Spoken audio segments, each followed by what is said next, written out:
I was young, I was in school, I graduated from MacArthur. Recently, I just graduated from the Millikan Culinary Arts Program, you two over there.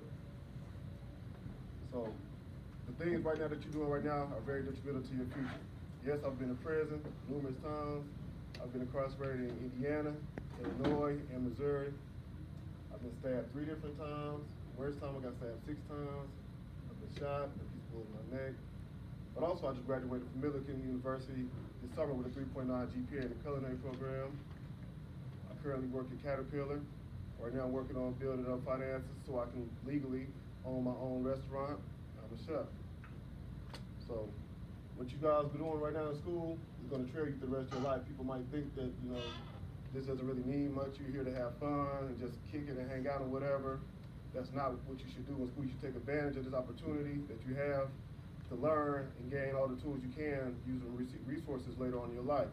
Because once you get out of here, no one's much going to care about what's going on with you in life. If you're living on the curb, you're living in a nice white house, picket fence, whatever you want to say, with the dog or whatever, people don't care. If you work at McDonald's, the only thing they care about is you getting their order right and getting their food in a timely fashion.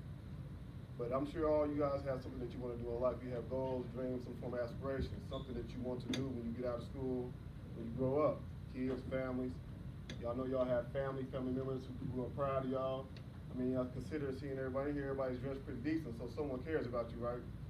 So therefore, y'all should come into school and do y'all best. Even in school, when no one's looking, even at home, do y'all best to show them that y'all appreciate it just by taking care of yourself. I'm a parent, I have 3 children. My daughter's Deja Bean, she's 14, she goes to MacArthur, she's a freshman. I have 2 younger kids, Drea and Braylon being they're 7 and 6. But in life, there's going to be a lot of things that can throw you off track, a lot of situations you can deal with. It's all about how you respond to them. Just had a situation, just intervene with the fight in the hallway. Young man mad about what somebody said. Thing about what somebody's saying, it's just like right now in this classroom, you can either listen, pay attention, or don't. But either way it goes, nothing I'm saying harm you. So it's costing you nothing. You can either learn from the situation and use something in your day-to-day life, and make a better outcome and better life for yourself and gain and use it for a resource or tool, or you can just ignore it and just carry on about your life and see what happens. But things that you do right now, you really have to consider what you're doing because they're going to trail you. Rap sheets, credit, making bad decisions. Every job you want nowadays. When I got out of prison, shoot, I couldn't find a job for over a year and a half. I went to Taco Bell, they asked me for a resume. Like, man, I didn't have the skills mentally to put a resume together. So then also I had 2 more kids when I got out. I'm on house arrest 2 years. I went to jail. It took 8 years for manufacturing intent to deliver. I was a drug dealer. And I say that's my former lifestyle. I've been out of prison now almost 6 years. In the 6 years I've been out, I've purchased a home. I've actually got a degree, got a gainful career in employment. Working on my 2nd home now. Started a yard service to get myself through school, own vehicles, I'm doing rather well in life. And all of this was just changing my mindset about the friends that I'm with, who I'm hanging around, the things I was doing. Sure, a lot of you young males, y'all might have been in gangs, might be in gangs. That's a good thing to do, especially nowadays. Consider this, bad behaving gang members, you go to prison, gang members in prison, you're really the first candidate to get raped. Never happened to me, but it's going to happen to you if you go. Y'all young. You'll learn things the hard way if you don't choose to learn, do things the smart way. Girls, bad decisions with the guys, whatever, end up with kids, whatever, or disease or anything, deter your whole way of life. You might have once been on the way to a promising career in athletics, or even gainful employment, then you get a kid, and now your life is no longer yours. 3 kids, trust me, your life changes. What you want to do when you have kids and new responsibilities, your life is not up to you anymore. So, anybody in here got a risk situation you want to talk about? Any questions you want to ask? Anything you want to say? Let's be respectful. No, please raise hands. Yes, you want. Congratulations, and you look just like him.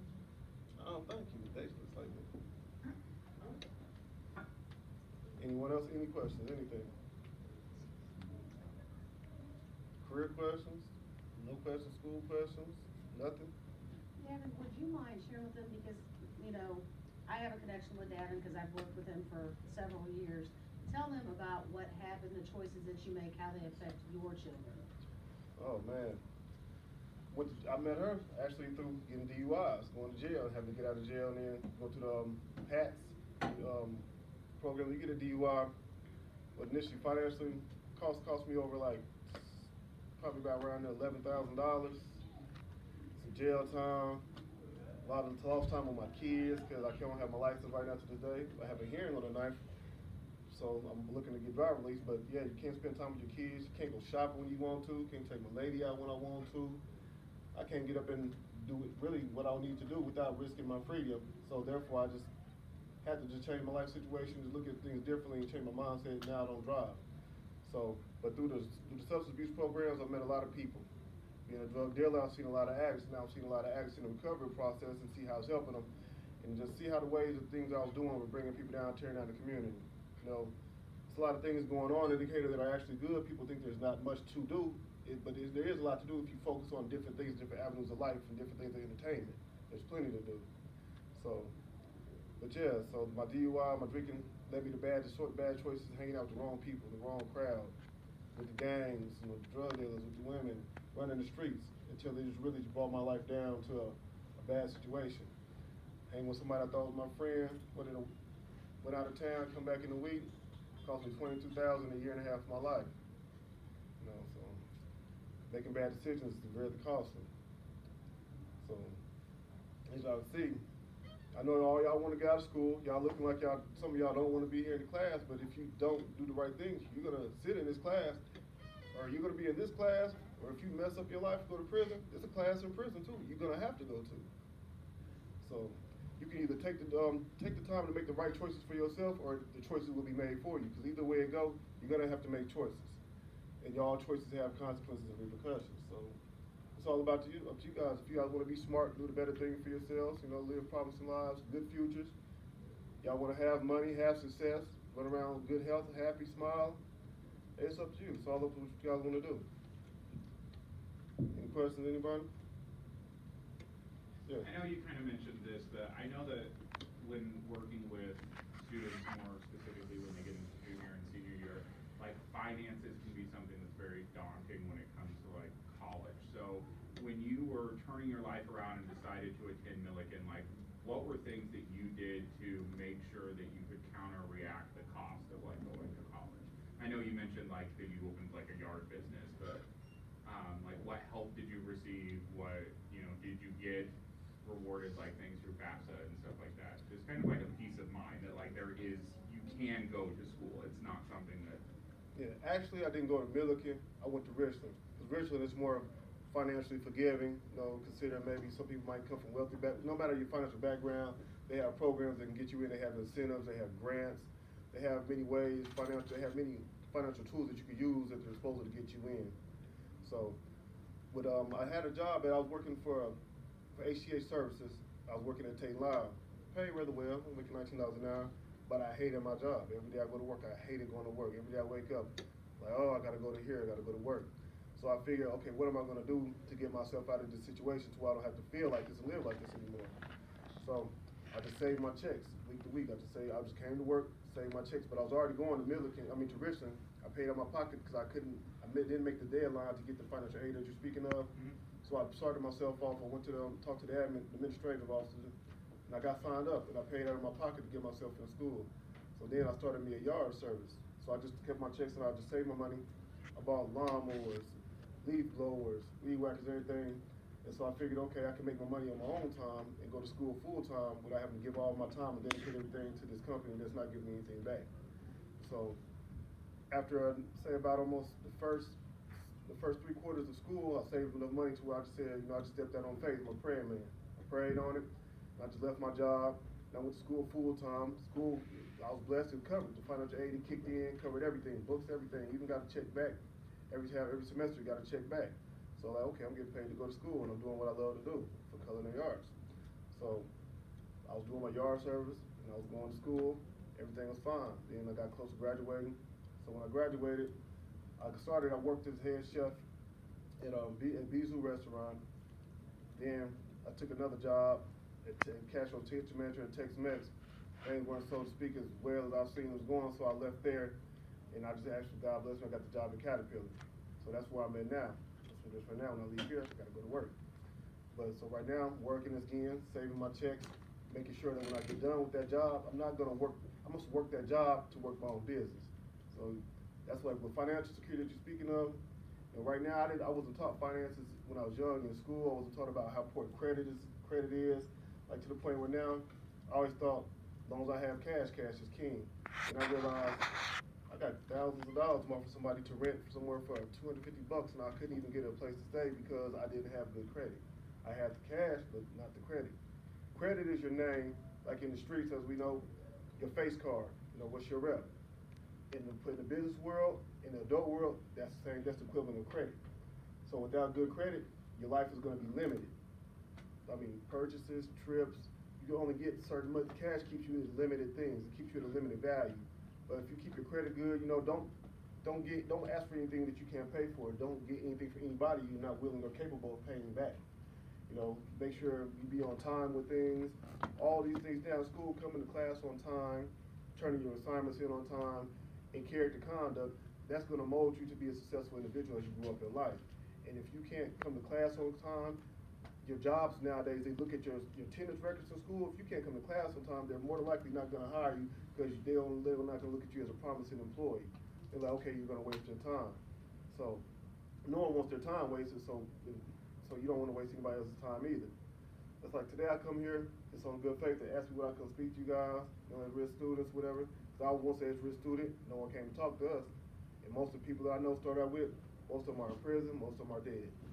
So I figured I'd come talk to you guys, and hopefully somebody will listen, and hopefully somebody learns something and just take it and use it in their life, and I see one of y'all doing good one day. I'll see all of y'all doing good, doing well, making good decisions, not out here fighting, you know, not doing the wrong things, doing drugs, drinking, you know, just living good. Be happy in life. That's what it's about. Live good, be happy, take care of responsibilities. Any other questions? Ms. Lyons, anything else? Carl, anything? Gotta ask something. Well, all right. Careers, what you gonna do, young man? Don't know yet. Don't know yet? What you like to do? I like to be outdoors and be around people. Like to be outdoors? You know, there's professions for that, right? Everybody here freshman? Okay, cool. Good grades? Who in here the bad students? I'm gonna ask you that.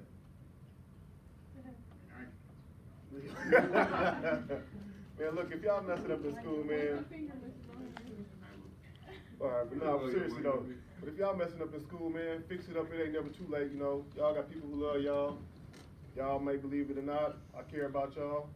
You know, you always got something for it to look for. You always got somebody looking up to you and looking at you as well. If y'all have siblings younger, they're looking up to you. Even if you might be the youngest sibling. The older siblings still look up to y'all as well too. You know, everybody wants to see their family do good, do well, and thrive and achieve in life.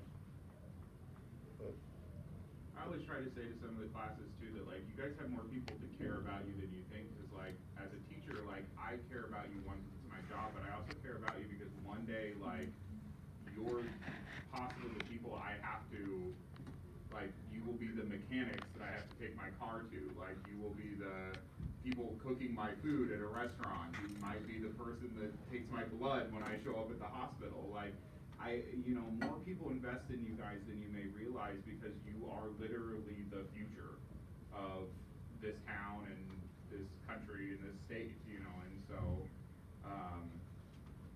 if we don't care about you, we're running the risk of like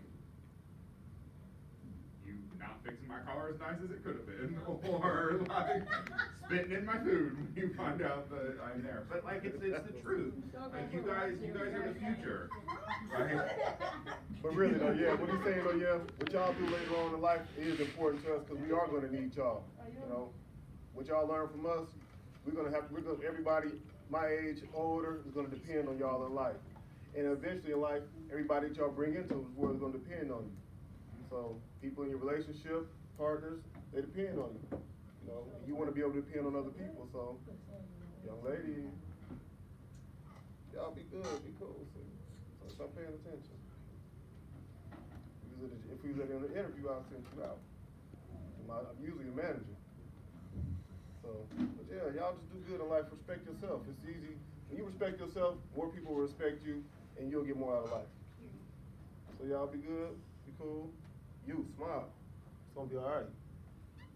It's gonna be alright. What you gonna do in life, man? What you gonna do in life, seriously? What you gonna do? Music producer? Yeah. So you gotta advocate for listening. You gotta stay on beat.